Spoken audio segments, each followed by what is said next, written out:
Bismillahirrahmanirrahim. Assalamualaikum warahmatullahi wabarakatuh. Alhamdulillahilladzi anzala sakinata fi qulubil mu'minin liyazdadu imanan ma'a imanihim. Asyhadu an la ilaha illallah wahdahu la syarika lah wa asyhadu anna Muhammadan abduhu wa rasuluhu la nabiyya ba'dah. Allahumma shalli wa sallim wa barik ala sayyidina Muhammadin wa ala alihi wa ashabihi ajma'in. Qala Allah ta'ala fi kitabihil karim, a'udzu billahi minasyaitonir rajim. Wa tazawwadu fa inna khairaz zadi taqwa. Shadaqallahul azim. Hadirin bapak-bapak, ibu-ibu, dan saudara-saudara sekalian, jamaah salat subuh yang dirahmati Allah Subhanahu wa taala. Puji berserta syukur sudah seharusnya kita sampaikan, kita panjatkan kepada Allah Subhanahu wa taala yang alhamdulillah pada pagi hari ini kita masih diberikan nikmat yang begitu banyak, yang kalau kita mau mencoba menghitung nikmat ini, hadir rahimakumullah, nggak usah kita coba hitung dari kita lahir, dari kita bangun pagi tadi aja coba kita hitung, niscaya kita tidak akan mampu, kita tidak akan sanggup. Mulai kita hitung mata kita bisa melek lagi, kemudian kita masih bisa bernafas, jantung kita masih bisa berdenyut, paru-paru masih bisa menghirup udara. Banyak kalau kita hitung, kita nggak akan mampu, baru aja dari tadi pagi, dari kita bangun. Makanya mensyukuri nikmat Allah Subhanahu wa taala ini tidak akan pernah bisa kita lakukan, apalagi kalau kita tidak serius melakukannya. Sebagaimana Rasulullah mencontohkannya, beliau yang oleh para ulama Ahlussunnah wal Jamaah yang kita diajarkan, beliau al-maksum, dosa-dosa yang kemudian Rasulullah miliki itu sudah diampuni Allah Subhanahu wa taala. Tapi pada kenyataannya Rasulullah kalau melakukan sholat qiyamul lail kakinya sampai bengkak, hanya untuk bersyukur kepada Allah Subhanahu wa taala. Tidak lupa salawat beserta salam kita curahkan kepada manusia mulia ini, baginda Nabi besar Muhammad sallallahu alaihi wasallam, yang telah menyampaikan risalah Islam. Dari sebelumnya risalah Islam ini asing, dan alhamdulillah sampai kepada kita, hingga nanti akhirnya risalah ini akan menjadi asing kembali.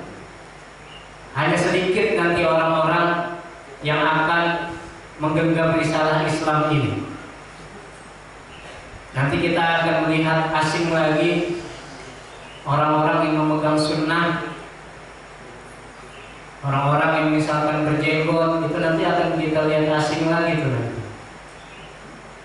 Orang-orang, apalagi sekarang sudah jarang yang menggunakan siwak. Ada di sini yang masih menggunakan kain siwak kalau besok ini. Sebagian saudara kita, ikhwah kita di jamaah tabligh masih melakukannya. Kalau kita sholat di salah satu masjid di Kebun Jeruk itu, mereka kalau sikat gigi pakai siwak sebelum wudhu, dia siwak. Kita melihatnya asing mungkin di sini karena kita biasa dengan Pepsodent, dengan apa lagi, Citaden dan lain sebagainya itu. Padahal zaman Rasulullah itu nggak ada tuh Citaden, Pepsodent begitu ya. Tapi alhamdulillah, nggak tahu, saya belum pernah baca sirah ketika Rasulullah sakit gigi. Ada yang pernah baca sirahnya? Nggak ada ya. Hadirin rahimakumullah. Selanjutnya hormat saya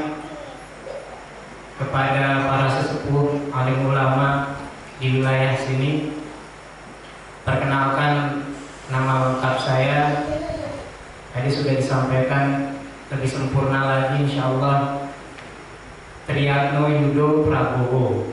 Nah, kalau dari namanya ketawa orang mana? Bukan orang Betawi yang pasti ya. Orang Jawa, ibu saya orang Purwokerto, ada orang Purwokerto di sini. Sebelahnya ya. Bapak saya orang Kebumen.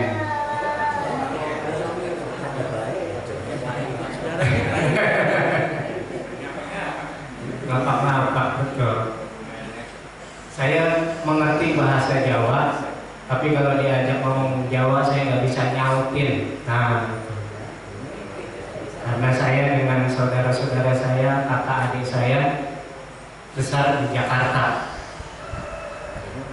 Ibu saya masih punya gelar Raden Nganten, tapi kalau di rumah ngomong bahasa Jawanya cuma sama almarhum bapak saya, sama anak-anaknya enggak. Makanya kita nggak terbiasa ngomong bahasa Jawa.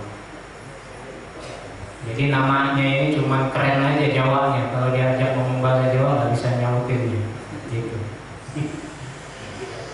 Kemudian saya tinggal di Larangan, tidak jauh dari sini.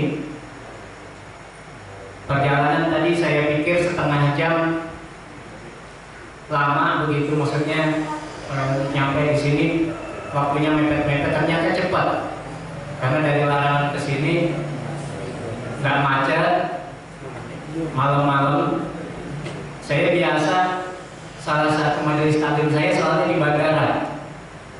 Jadi kalau ke bandara bisa dibayangkan 1,5 sampai 2 jam aja harus udah buru-buru. Di sini setengah jam, alhamdulillah, tapi kita kan jadi bisa sholat malam juga di masjid ini, insya Allah.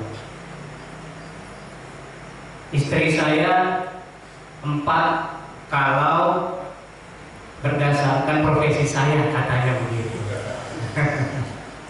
Mas, istri saya 4, ibu-ibunya udah ini aja nih matanya. Ya Bu, agak sensitif soalnya kalau ngomongin istri berapa tuh. Jadi waktu saya lulus ujian psikolog, jadi saya psikolog Bapak-bapak, itu langsung dinasehatin, langsung dikasih pengingat dari dosen pengujinya. Pak, Bapak sudah jadi psikolog, berarti istri Bapak 3, katanya begitu. Jadi istri Bapak 3 ditambah 1 istri saya, berarti 4. Istri Bapak 3 ini apa katanya? Saya bingung juga tadinya. Saya pikir ini bercandain saya apa gitu, karena muka saya kayak aktivis dai begitu ya. Ternyata memang begitu, bahwa psikolog itu, di dunia psikologi itu memang ada 3 bagian besar. Ada psikologi industri organisasi, ini yang biasanya ada di HRD, SDM, kalau di kantor-kantor. Ada psikologi klinis, ini psikolog yang kalau di rumah sakit biasanya. Dan ada psikologi pendidikan, ini yang di sekolah-sekolah, kalau yang suka jadi BK, BP itu, kalau bapak-bapak punya anak-anak di sekolah. Seorang psikolog harus menguasai semuanya. Nah, jadi begitu ceritanya kenapa saya kalau memperkenalkan diri, istri saya 4 menurut profesi saya, begitu ya. Anak saya alhamdulillah 2, yang masih ada 1. Jadi anak pertama saya meninggal di usia 2,5 tahun. Kalau sekarang masih ada, usianya sekitar 10 tahun. Anak saya sakit meningitis, radang selaput otak, dari usia 6 bulan. Jadi radang selaput otak meningitis ini salah satu simptom atau indikasinya adalah kejang-kejang. Kejang-kejangnya itu nggak tentu. Awal-awal memang salah diagnosa dokternya. Ada penyakit yang mirip-mirip namanya demam kejang. Jadi ada penyakit anak-anak khususnya kalau masih kecil tuh, dia kalau panas kejang. Nah itu tuh nanti katanya kalau udah besar akan hilang sendiri kalau demam kejang usia 6-7 tahun. Makanya akhirnya kita berobat jalan saja. Tapi memang hampir setiap bulan tuh ada masa-masa masuk rumah sakit. Udah langganan lah di Syariah Asih. Baru ketika suatu malam anak saya kritis, dirujuk ke rumah sakit Syariah Asih di Karawaci. Naik ambulan. Baru dalam pengalaman saya di hidup saya itulah rasanya naik ambulan. Zigzag kanan, zigzag kiri begitu ya.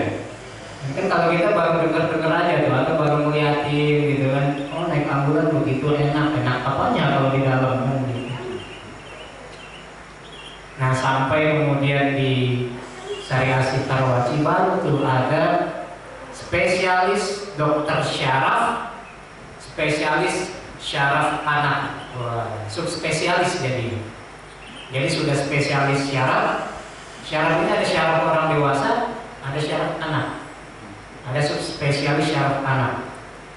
Di masa anak saya masih ada sakit itu, di Indonesia cuma ada 5 spesialis syaraf anak. Alhamdulillah salah satunya dipunya di Karawaci, Syariah Asih Karawaci. Nggak tahu sekarang masih ada atau tidak di sana. Baru malam itu minta izin dokternya mengambil cairan dari sumsum tulang belakang. Biasa itu kalau sudah bentok diobservasi di sana sini, dicari di sana sini nggak dapat. Salah satu sumber informasi gen itu ada di sumsum tulang belakang, termasuk gen sakit. Gitu. Tapi memang harus minta izin karena salah satu efek kalau misalkan diambil dari cairan dari sumsum tulang belakang bisa sampai pada efek kelumpuhan. Nah, kita tuh sebagai orang tua dikasih tahu efeknya begini, tapi kalau misalnya nggak ketahuan juga kenapa begitu ya, udah bismillah, ini bagian dari ikhtiar manusia kita. Akhirnya baru ketahuan anak bapak sakit meningitis, radang selaput otak. Kemudian di EKG diperiksa kayak di ronsen tapi bagian otaknya memang kelihatan. Jadi ada cairan yang terlalu berlebih. Tapi bukan hidrosefalus juga enggak. Kalau hidrosefalus itu kalau cairannya terlalu berlebih banget, makanya kepalanya jadi besar. Gitu. Nah itu sekilas cerita bahwa ibrohnya adalah bicara umur itu, bicara mati itu bukan bicara umur ya. Yang kecil meninggal, yang tua sudah pasti meninggal. Ini kan kalau yang di hadapan saya camat semua, calon mati, termasuk saya. Gitu. Tinggal apakah bapak-bapak duluan atau saya yang belakangan. Gitu. Maunya begitu ya. Nah, hadirin rahimakumullah, saya menggantikan Ustaz Dirwan. Ustaz Dirwan ini subhanallah guru saya. Kita sama-sama di Ikatan Dai Indonesia Kota Tangerang, IKAI Kota Tangerang. Beliau minta tolong saya sebagai badal, apalagi kemudian tadi disampaikan oleh Ustaz Helmi Agus bahwa ini perjalanan kajian ini sudah 8 tahun katanya. Masya Allah, ini kita harus bersyukur. Kadang kita mengadakan kegiatan itu ramai di awal, tapi akhirnya jamaahnya semakin maju Pak, mengalami kemajuan. Tapi kemajuan safnya kan begitu katanya. Nah ini alhamdulillah, makanya beliau minta tolong betul gantikan. Walaupun yang namanya ban serep Pak, itu pasti lebih banyak kekurangannya daripada ban benerannya. Ban serep itu biasanya udah botak, kadang-kadang ya. Ya kan, kalau yang punya mobil itu kan ban serepnya udah botak, kadang tambelannya udah ada gitu ya.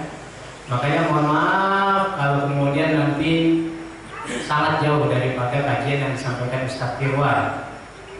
Apalagi latar belakang ilmu saya bukan seperti Ustaz Dirwan yang syariah. Saya lulusan IAIN, mengambil psikologi Islam. Dulu kita ada ulum nafs, belajar tentang manusia. Ini juga sebenarnya terpaksa. Cita-cita saya jadi dokter, Tapi karena pintar juga nggak banget Pak Bu, gitu kan. Akhirnya banting setir jadi dokter jiwa kan gitu ya. Begitu mahal lagi kuliahnya kalau fakultas kedokteran. Nah di IAIN itu mau kita belajar ilmu syariah, mau yang agak-agak syariah. Jadi kita belajar juga ilmu fikih, kita belajar juga ulumul hadis, ulumul Quran, bahasa Arab, ilmu-ilmu alam itu kita belajar semuanya. Tapi memang tidak mendalam. Nah, kita diharuskan tetap untuk bisa tampil ke masyarakat, menyampaikan dakwah Islam. Makanya kita diadakan program terjun ke masyarakat. Kita harus bisa khutbah Jumat juga. Kita harus bisa tabligh juga, begitu kira-kira. Nah, akhirnya mau nggak mau lah. Yang tadinya pengen kuliah doang, akhirnya terjun juga di sini. Dan alhamdulillah saya sudah selesai mengambil program psikolog saya. Jadi kalau bapak-bapak, ibu-ibu ingin bertanya tentang psikologi, saya jabarin. Lu jual, gua beli, kan begitu kan? Tapi kalau berharap saya bisa menjawab seperti Ustaz Abdul Somad, yang ngetren, nanya-nanya fikih begitu ya, ya paling saya bisa sedikit-sedikit. Kita belajar juga fikih 5 mazhab dulu malah yang kita diajarkan di IAIN. Nah, rahimahullah, jadi lebih tepat sebenarnya kita sharing saja, kita saling berbagi ilmu. Saya juga masih banyak belajar, kita sama-sama belajar. Karena kalau kita mendalami ilmu Allah ini sangat luas, amat sangat luas. Semakin kita mendalami, semakin kita merasa nggak punya apa-apa, semakin sedikit kita. Apalagi nanti kalau kita semakin mendalami, semakin spesial aja. Maka kalau saya mengisi kajian, spesialis saya itu kajian akhlak karena background saya psikologi, atau kajian keluarga keislaman, keluarga Islami. Tadi saya punya majelis taklim di bandara, di Masjid At-Taqwa, GMF, Garuda Manufacture Factory. Kemudian ada di Banjarwijaya juga, cuman bukan di Masjid An-Nabawinya, di musolahnya. Kemudian ada di klaster di Fortune, di Geraha Raya situ, di Geraha apa namanya, dekat Pondok Jagung situ, itu ada di situ. Jadi kalau saya mengisi kajian parenting, keluarga Islami, sama kajian akhlak, maka pagi ini kita akan coba sharing sama-sama mengkaji kaitannya dengan takwa. Kenapa kita bicara pagi ini tentang takwa? Karena kalau kita coba untuk dalami ternyata menarik. Bapak-bapak ini kalau setiap kemarin kali Jumatan itu ada yang namanya wasiat takwa ya Pak. Selalu dipesankan oleh khotib Jumat, ittaqullaha haqqa tuqatih, misalkan begini. Atau ittaqullaha mastata'tu, bertakwalah kalian kepada Allah. Khotib berwasiat, khususnya buat khotib sendiri, umumnya buat jamaah sekalian. Kira-kira begitu tuh isinya. Ibu-ibu Jumatan nggak Bu? Hah? Enggak ya? Padahal kalau Jumatan juga boleh, tapi enggak juga enggak apa-apa. Kalau buat ibu-ibu sholat Jumat itu enggak wajib. Nah, ketika kemudian khatib sering berwasiat takwa kepada kita, maka ini setidaknya secara tersirat takwa ini sesuatu yang penting apa nggak penting Pak Bu? Penting banget. Seolah-olah setiap Jumat kita diingatkan kembali tentang ketakwaan. Selesai nanti Jumat pekan depannya lagi diingatin lagi. Bahkan kalau kita baca Al-Quran, sering baca Quran ya kita, Insya Allah ya, walaupun tertatih-tatih, masih terbata-bata, ini tetap diminta untuk membaca Quran. Karena kalau yang sudah lancar itu nanti dalam hadis dia akan bersama-sama dengan para rasul derajat. Tapi kalau yang tertati-tati terbata-bata akan ada pahala di sana. Kalau kita baca Al-Quran dalam surat Al-Baqarah ayat kedua, apa bunyinya? Dzalikal kitabu la raiba fihi hudal lil muttaqin. Baru kita baca Quran setelah surat Al-Fatihah, kemudian setelah ayat pertama surat Al-Baqarah Alif Lam Mim, Allah langsung mengenalkan istilah takwa itu, al-muttaqin. Kenapa nggak nunggu nanti di ayat-ayat berikutnya saja atau di surat-surat nanti aja? Padahal surat di Al-Quran ada 114 surat. Ayatnya kurang lebih 6.600 sekian. Walaupun nanti kalau kita belajar ulumul Quran bukan 6666 sebenarnya. Itu untuk memudahkan saja para ulama, kira-kira segitu. Apalagi memang kalau kita hitung ayat nanti berbeda-beda tuh. Ada yang menjadikan bismillah itu sebagai bagian dari ayat dihitung, ada yang tidak menghitung bismillah sebagai bagian dari ayat, itu aja udah berbeda nanti jumlahnya kan. Itu untuk memudahkan saja. 6.666 ayat. Nah, setelah saya dulu belajar ulumul Quran nggak begitu, nggak nyampe 6.666. Ini apa artinya? Bahwa kemudian tadi ketakwaan tersirat sebagai sesuatu yang sangat penting. Nah, nanti kalau kita membaca surat Al-Baqarah 197, ini sebagai bagian kenapa ketakwaan itu menjadi penting. Ini salah satu jawabannya. Kenapa takwa itu menjadi penting? Diingatkan setiap pekan dalam sholat Jumat. Kemudian sudah dimunculkan oleh Allah Subhanahu wa taala di surat Al-Baqarah di ayat kedua. Allah Subhanahu wa taala berfirman dalam surat Al-Baqarah ayat 197. Tadi sudah saya sampaikan di muqaddimah, wa tazawwadu fa inna khairaz zadi taqwa. Berbekalah kalian dan sesungguhnya sebaik-baiknya bekal adalah takwa. Hadirin rahimakumullah, sejatinya kita ini sedang belajar, sedang dalam perjalanan menuju kampung halaman. Kampung halaman kita di mana? Di akhirat. Maka dalam perjalanan menuju kampung akhirat, kampung halaman kita ini perlu kita menyiapkan bekal. Kalau di Indonesia ada tradisi mudik, Pak. Tadi saya kalau mudik dulu mudik ke Purwokerto sebelum nikah. Tapi karena sudah nikah, istri saya orang Minang, orang Awal ada di sini. Orang Padang Panjang Pak istri saya. Tempat ulama besar Buya Hamka. Kalau Idul Fitri saya pulang kampungnya ke kampung istri. Kalau Idul Adha saya pulang kampungnya ke Jawa. Nah, ganti-gantian gitu kan, harus adil. Nggak tahu nanti kalau nambah lagi pulang kampungnya kemana kan gitu ya. Nah, hadirin rahimakumullah, kalau kemudian kita tadi untuk pulang kampung yang hanya sekian ratus kilometer saja harus bawa bekal yang nggak sedikit. Ada di sini yang kalau mudik pulang kampung ke Padang atau ke daerah Sumatera Barat 5 juta nggak cukup ya Pak? Nggak cukup.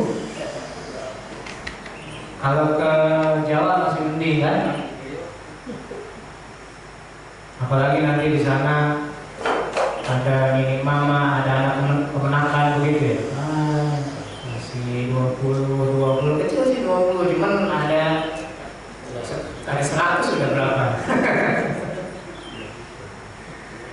Belum lagi kalau di sana itu saya kan karena memang ini berbeda budaya, Awal-awal saya ketika ke sana kaget juga.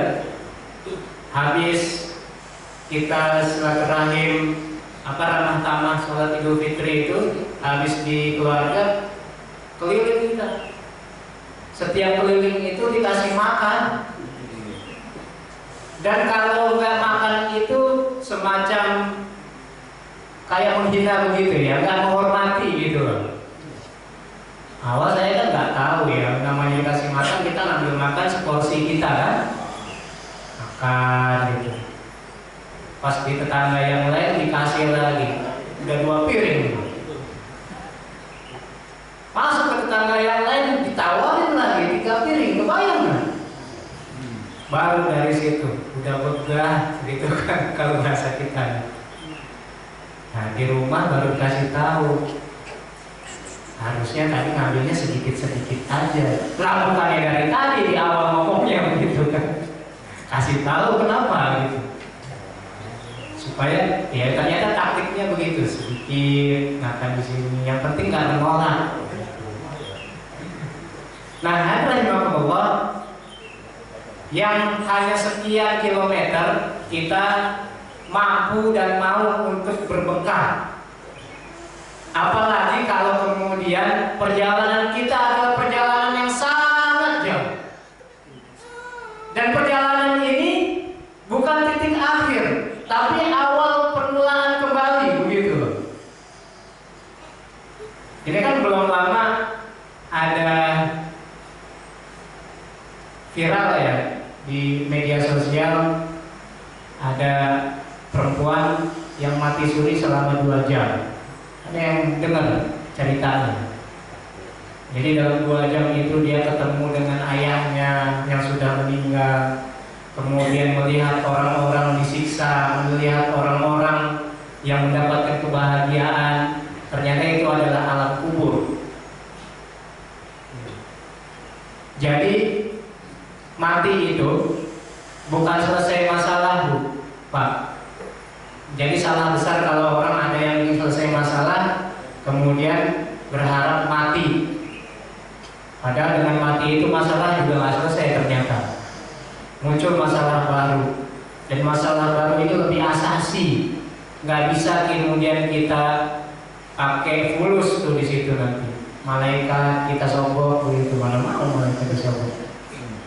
Kalau di dunia ini masih mending kalau kita ada masalah diganjel. Nah, maka kemudian Syekh Abdul Rahman bin Nasir As-Sa'di rahimahullah berkata dalam Taisir Al-Karim Ar-Rahman terkait dengan surat Al-Baqarah ayat 197 ini, bekal yang sebenarnya yang tetap mesti ada di dunia dan di akhirat adalah bekal takwa. Ini adalah bekal yang mesti dibawa untuk negeri akhirat yang kekal abadi. Bekal ini dibutuhkan untuk kehidupan sempurna yang penuh kelezatan di akhirat dan negeri yang kekal abadi selamanya.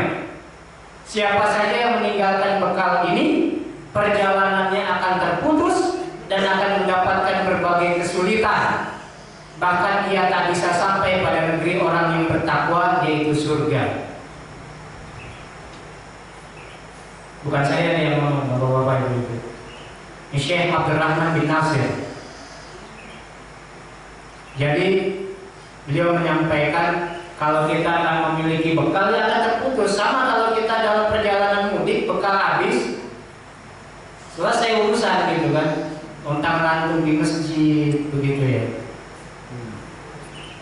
Kalau di perjalanan Jakarta Jawa masih mending, banyak masjid, banyak pom bensin. Coba tuh ke Sumatera Barat, banyak hutan di sana kan. Bensin nggak nyampe siap-siap aja, ada di hutan tiba-tiba begitu. Nah, rahimahullah, selain kenapa kemudian takwa ini menjadi sesuatu yang penting, dia adalah bekal dan bekal yang terbaik.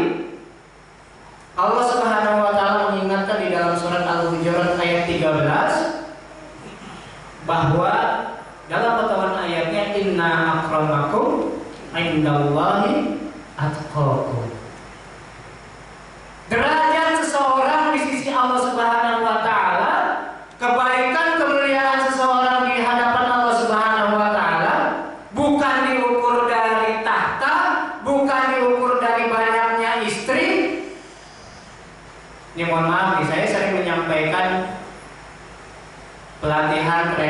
seminar kaitannya dengan pasangan, termasuk juga yang belum mempunyai pasangan atau para jomblo.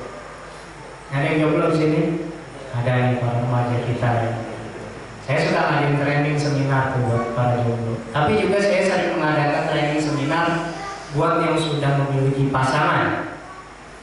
Isu yang kemudian sering muncul ketika kita mengisi seminar training pasangan adalah terkait dengan poligami, ta'addud.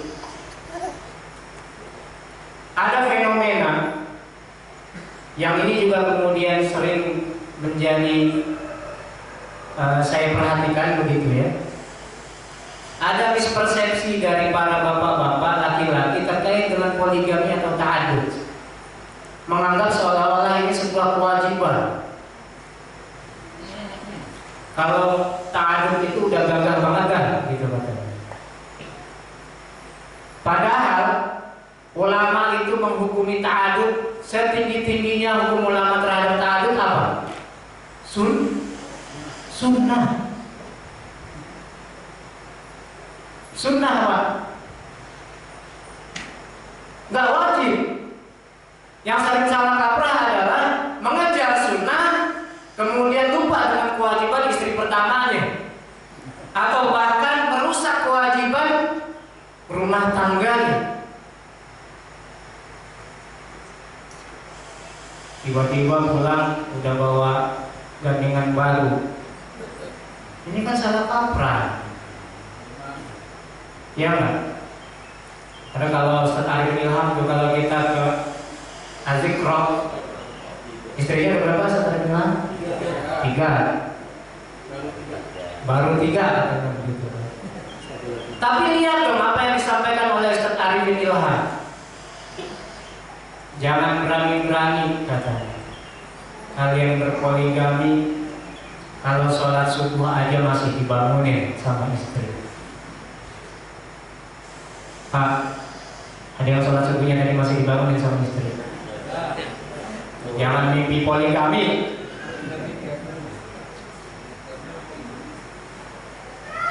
Loh iya, gimana dong?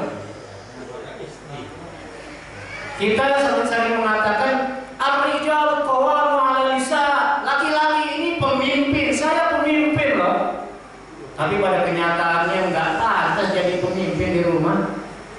Sholat aja jadi imam nggak bisa, sholat malam aja nggak pernah.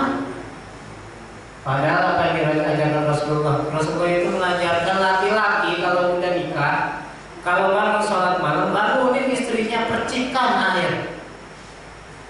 Ini istrinya malah kadang-kadang yang bergetar pakai gerujuk, pakai air ember kan begitu.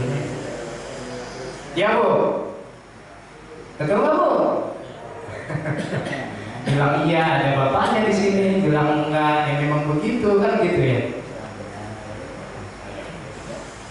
Itu kaitannya dengan sholat fardu. Belum lagi nanti dengan ibadah sunnah yang lain. Banyak sunnah yang belum kita lakukan selain ta'addud. Benar nggak? Sholat duha. Ini bukan saya anti ta'addud, enggak. Bapaknya istri saya, mertua saya almarhum itu istrinya 4. Ini beneran kalau yang ini. Bukan 4 karena profesi ya. Istrinya 4, mertua saya. Udah lengkap lah tuh. Artinya kalau saya bicara diskusi ta'addud sama istri, babnya sudah selesai. Alhamdulillah istri saya sudah paham. Tapi sayanya memang juga belum menganggap itu sesuatu yang bukan untuk dikejar kalau saya, karena bukan wajib. Saya menganggap itu bagian dari jodoh, sebagaimana jodoh ketika saya mendapatkan istri saya yang pertama. Kalau Allah mengantarkan jodoh lagi, ya udah itu. Kalau enggak, ya udah memang itulah jodohnya cuma satu kan gitu aja. Kalau ada lagi diangkat lagi diterima aja kan gitu. Tinggal istrinya terima apa enggak. Nah, apalagi kata Arif Ilham, babnya adalah tidak ada itu ta'addud atau poligami lewat nikah siri. Berarti harus resmi di KUA, walaupun secara agama boleh. Tapi apa yang kemudian disampaikan oleh Arif Ilham? Tiga-tiganya dia itu resmi loh di KUA. Berarti apa? Nikahnya Ustaz Arifin Ilham dapat restu dari istri pertama dan keduanya, gitu. Karena kalau kita nikah resmi di KUA itu bahkan ada surat hitam di atas putih keterangan bahwa istri itu setuju, mengizinkan. Tanda tangan di atas materai, setuju walaupun tanda tangannya gitu, sambil terpaksa dan gregetan. Gitu. Saya tanya di mana-mana manusiawi. Kalau kemudian ibu-ibu itu nggak mau dipoligami, itu manusiawi.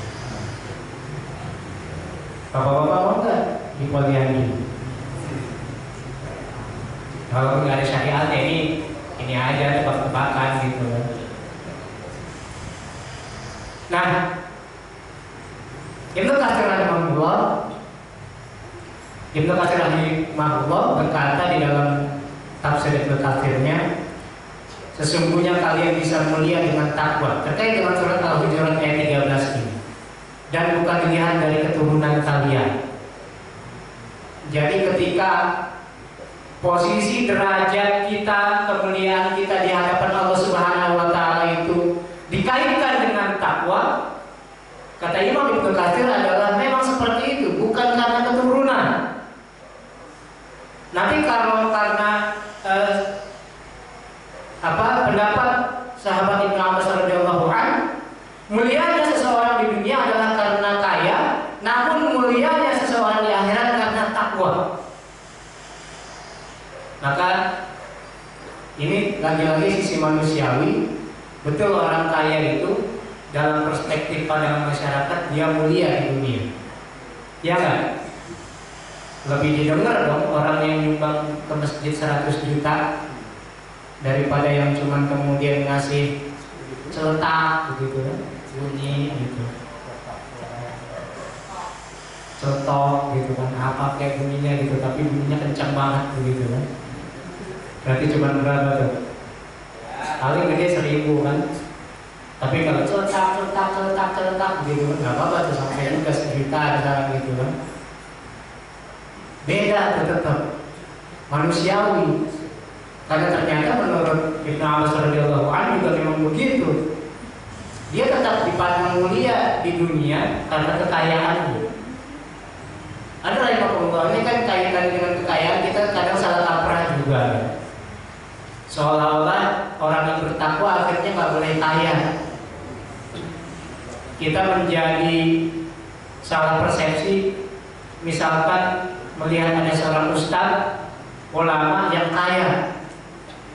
Ulama tuh nggak boleh kaya. Maka dulu ketika muncul beberapa ulama kita pakai mobil Pajero, Habib Rizik punya mobil yang atapnya atasnya bisa kebuka begitu, langsung dinyinyir kan oleh kaum nyinyir itu, orang-orang yang nyinyir dengan HRS, dengan orang-orang yang nyinyir dengan para ulama kok bodoh begitu. Dia nggak tahu bahwa saking barokahnya kehidupan ulama, buat mobilnya itu dia nggak beli. Jangankan ulama sekelas Habib Rizik, jangankan ulama sekelas Yusuf Mansur, ulama sekelas Arifin Ilham, Arifin Ilham. Teman saya, kalau ada yang udah pernah ngundang Ustadz Koren belum di sini? Belum ya. Dia kalau tampil memang bajunya oranye, kopiahnya oranye, gitu kan. Namanya Ustadz Haris sebenarnya. Tapi dia menamakan dirinya Ustadz Koren. Boleh nanti kapan-kapan diundang Ustaz. Beliau aktif juga di Majelis Az-Zikra, dekat dengan Ustaz Arifin Ilham. Kalau Ustaz Arifin Ilham tidak bisa ngisi, beliau nih yang menjadi badalnya. Sudah beberapa kali masuk TV. Beliau muridnya Ustaz Arifin Ilham. Dengan kapasitas yang baru murid, sebelum-sebelumnya dia naik mobilnya mobil Ayla. Ada Avia, ada Ayla. Alia apa? Ayla ya, betul ya. Kemudian jamaahnya merasa mungkin gitu ya, ini sudah jarak jauh, rumahnya di Tangerang Selatan, sebelumnya di Cipalu, sama-sama kita di Kecamatan Larangan, makanya saya kenal. Kemudian pindah di sekitar Pondok Cabe, Tangerang Selatan, bolak-balik kan ke Majelis Azikro tuh di Bogor. Jamaahnya melihat kasihan banget nih ustadznya, mobilnya Ayla. Walaupun sudah pakai mobil begitu kan, tapi dari sisi kenyamanan dia paham. Besoknya dikirimin CRV, Pak. Ustaz, pakai Ustaz, nggak usah mikirin pajaknya. Bayangin itu, baru kelas Ustaz Torel. Maka kalau kemudian ada Ustaz kita, ulama kita punya Pajero, punya Fortuner, atau punya bahkan mobil yang modelnya besar tuh, yang nyaman katanya, apa? Ya. Saya pernah mengundang Ustaz Salim Villa. Ada yang kenal Ustaz Salim Villa? Dia salah satu yang menggagas model Masjid Joko Karyan di Jogja, yang masjidnya nggak besar, tapi jamaahnya sholat subuhnya sampai keluar-luar. Yang dari ide dari masjid inilah kemudian uang kas masjid itu setiap dilaporkan itu harus nol, karena dana masyarakat itu harus balik lagi kepada masyarakat. Jadi buat mereka adalah aib kalau masih ada kas di dalam masjidnya, berarti tidak terberdayakan itu dana. Boleh sekali-sekali nanti kita dari jamaah sini studi banding ke sana, karena memang banyak yang akhirnya studi banding ke sana. Nah, salah satunya adalah Ustaz Salim Villa. Beliau masih muda juga. Waktu saya menghadirkan beliau di Masjid Al-Ihsan di Komplek Puri Beta, jamaah Komplek Puri Beta itu salah satunya Ustaz pakai mobil Alphard saya untuk jemput dia di bandara. Ini kan subhanallah, bagaimana ihtiram kepada ulama. Itu harta sebenarnya kalau buat orang-orang seperti ini kita melihatnya mungkin ya dalam pandangan manusia kita doang kan, akhirnya kita jadi padahal buat dia mah ini sesuatu yang bukan dia taruh di dalam hati gitu. Makanya buat dia ini wasilah saja, sarana saja. Nah itu kalau kata Ibnu Abbas radhiyallahu anhu. Tapi kalau kita ingin mulia di akhirat, nggak ada gunanya itu kekayaan. Yang ada adalah takwa. Makanya nanti kalau kita menjadi orang kaya yang bertakwa. Kalau kita ingin menjadi orang pandai yang bertakwa. Kalau kita ingin menjadi orang apapun yang bertakwa, begitu. Itu kerangkanya. Maka subhanallah nanti kalau ada orang kaya yang bertakwa, itu seperti sahabat Utsman bin Affan yang mendanai ekspedisi jihad Rasulullah, seluruhnya didanai oleh dia seorang diri. Bisa bayangkan. Jadi ibaratnya di sekarang, misalkan Indonesia pengen ngirim bala tentara buat tempur kemana begitu. Nah semuanya itu yang biayain cuma satu orang. Pasukan kavalerinya, tanknya, kalau dulu mungkin kudanya, ontaknya, kemudian ada pasukan pemanahnya.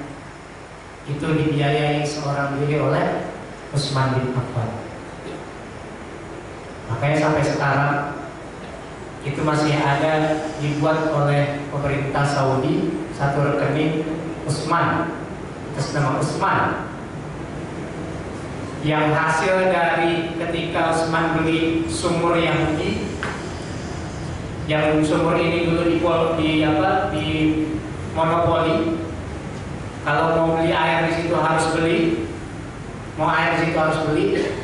kemudian dibebaskan oleh Utsman bin Affan. Orang di situ ngambil air gratis, dan membebaskan sumur itu nggak bisa cuma sumurnya, tapi ada kebun kormanya yang harus dibebaskan juga, dibebaskan semuanya. Dan sampai sekarang kemudian di situ ada harta atau ada hasilnya, yang akhirnya hasilnya itu ditabungkan ke rekening bank atas nama Usman, itu dibalikan lagi kemudian buat kemaslahatan orang-orang khususnya yang sedang beribadah haji dan umroh. Bayangkan kalau orang yang kaya bertakwa itu sampai dia meninggal masih nyambung saja itu kekayaan. Nah, rahimahullah, takwa ini sering diartikan oleh para ulama kita bagaimana kita takut untuk berbuat syirik kepada Allah, mengerjakan ketaatan kepada Allah Subhanahu wa taala. Ini menurut Ibnu Abbas dalam tafsir Ibnu Katsir.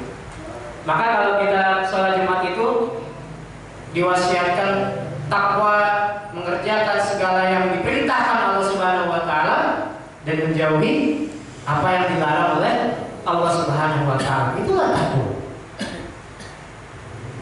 Maka kalau kemudian kita masih sering mengerjakan yang dilarang oleh Allah, atau kita tidak mengerjakan yang diperintahkan oleh Allah, itu salah satu indikasi kita belum bertakwa, atau takwanya belum sebenar-benarnya. Nah, dari Allah, saya ingin lanjut. Ada 4 tanda takwa yang disampaikan oleh sahabat Ali bin Abi Thalib radhiyallahu anhu. Yang ini nanti bisa menjadi evaluasi cerminan diri buat kita. Apakah kita sudah takwa kepada Allah? Apa yang pertama menurut sahabat Ali radhiyallahu anhu? Al-khawfu minal jalil. Tanda orang yang bertakwa kepada Allah Subhanahu wa taala adalah al-khawf minal jalil. Takut kepada al-jalil, takut kepada Allah Subhanahu wa taala. Pak, Bu, takut sama Allah ini beda atau sama dengan takut sama makhluk? Beda. Takut sama makhluk itu kita jauh. Takut sama singa, jauhin singa.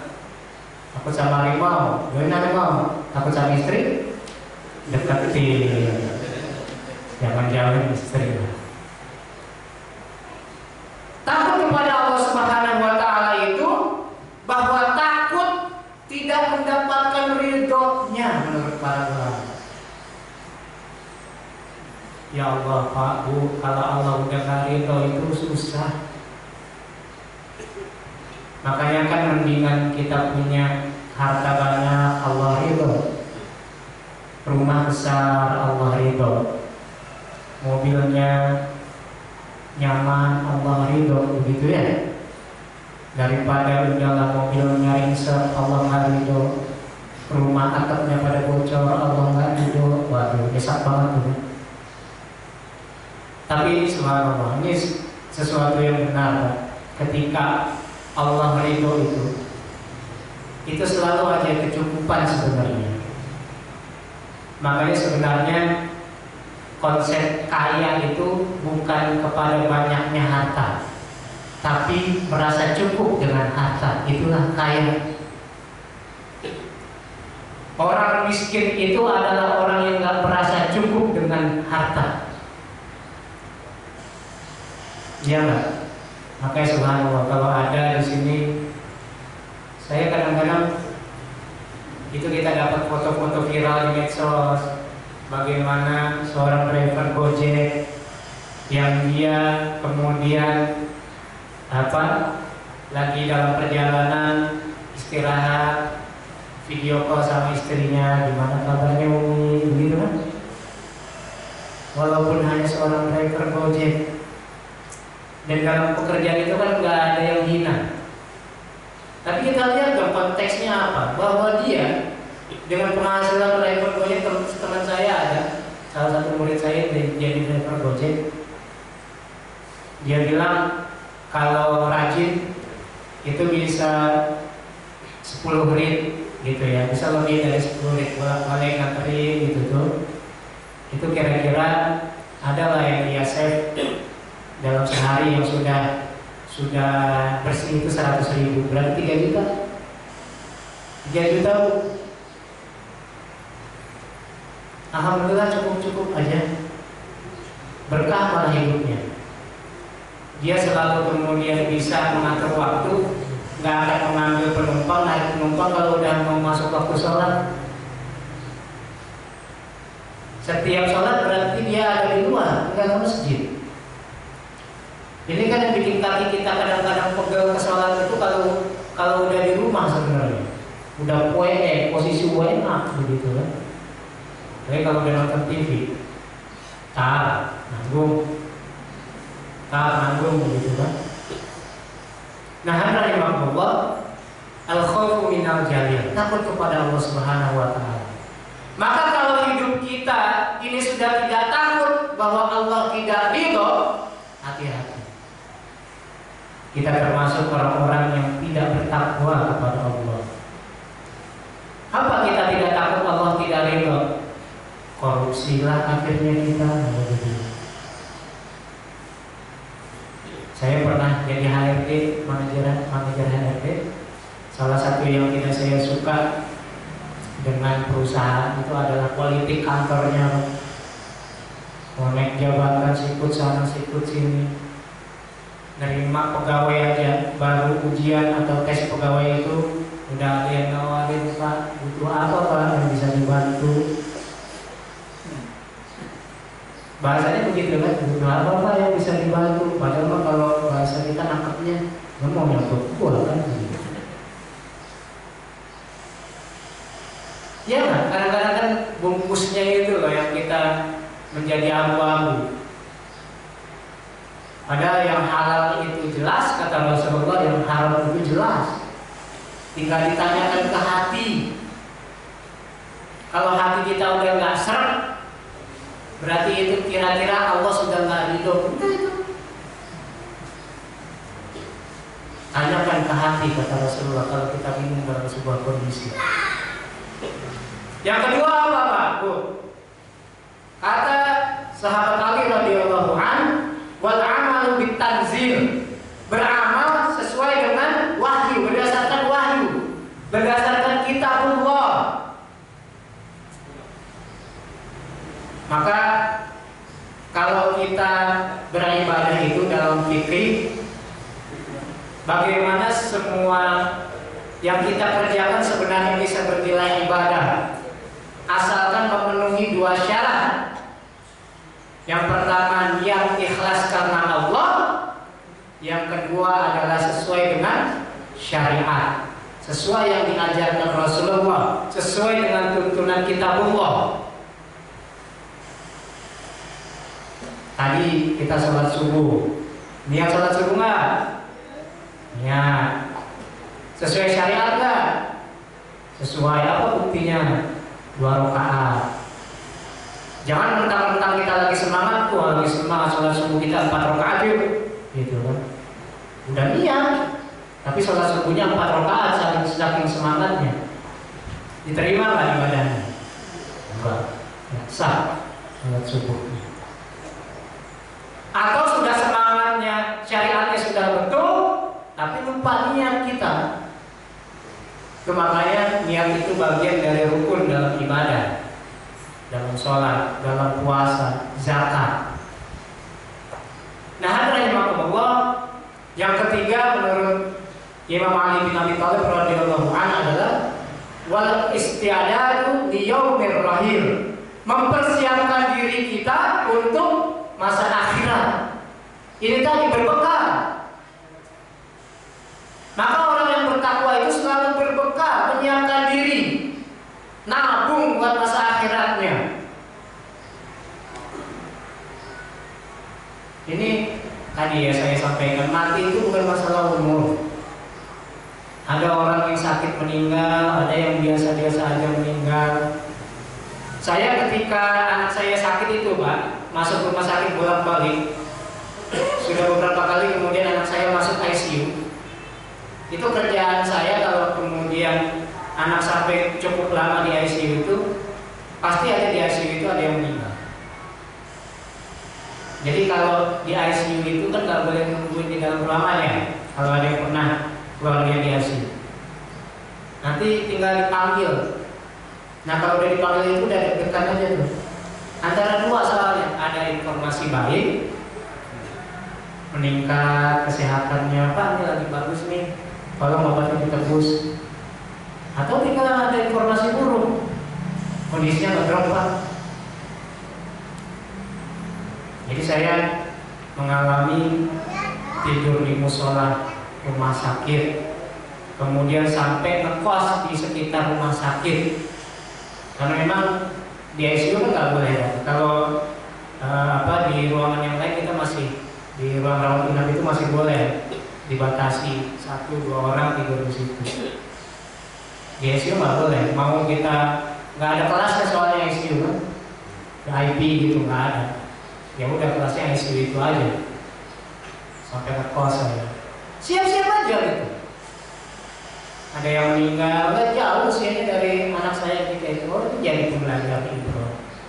Makanya memang akhirnya saya sama istri ibroh dari anak saya sakit itu adalah betul-betul belajar ikhlas. Kapan aja nih anak mau dipanggil ya memang sudah begitu. Dulu saya kalau ngisi materi ikhlas itu berat, karena kadang saya merasa belum bisa. Tapi setelah kemudian saya mendapat tarbiyah, langsung mengalami episode bagaimana ikhlas, susahnya ikhlas untuk anak dipanggil langsung Bu. Anak lagi 2,5 tahun lagi lucu-lucunya kan begitu. Jadi subhanallah gitu. Allah menyiapkan Baitul Hamdi di surga buat orang-orang tua yang anaknya dipanggil dan dia ikhlas. Yang keempat, yang terakhir menurut Imam Ali radhiyallahu anhu adalah waridha bil qalil, ridho kepada yang sedikit. Yang kalau kita kenal dengan ajaran para ulama dan ustaz kita qanaah. Jadi banyak alhamdulillah, dikit pun harus disyukuri. Ini yang susah kita. Kalau kita menerima yang kondisinya sedikit, ini susah kok, betul. Apalagi kita sudah biasa menerima yang kondisinya banyak. Makanya ajarkan kepada anak, kalau saya ngajarin parenting itu, ajarkan kepada anak di awal itu adalah hidup susah Pak, jangan hidup gampang. Orang yang hidup susah itu akan mudah menerima hidup gampang. Tapi orang yang sudah kebiasaan hidup gampang itu enggak gampang untuk hidup susah. Iya nggak? Betul nggak? Tuh. Nah salahnya sekarang itu banyak orang tua, apalagi orang tua muda, kalau itu saya lihat sudah banyak yang senior. Orang tua muda itu begitu saja memudahkan begitu. Anak minta gadget dikasih, anak minta ini dikasih. Nah, ini sudah itu ya. Sudah prit. Berarti waktunya insyaallah sudah habis. Nah, terakhir saya ingin kemudian terkait dengan al-ridha bil qalil ini mengaitkan dengan syukur, yang ayatnya kemudian kita sudah biasa dengar juga, la in syakartum la azidannakum wa la in kafartum inna 'adzabi lasyadid.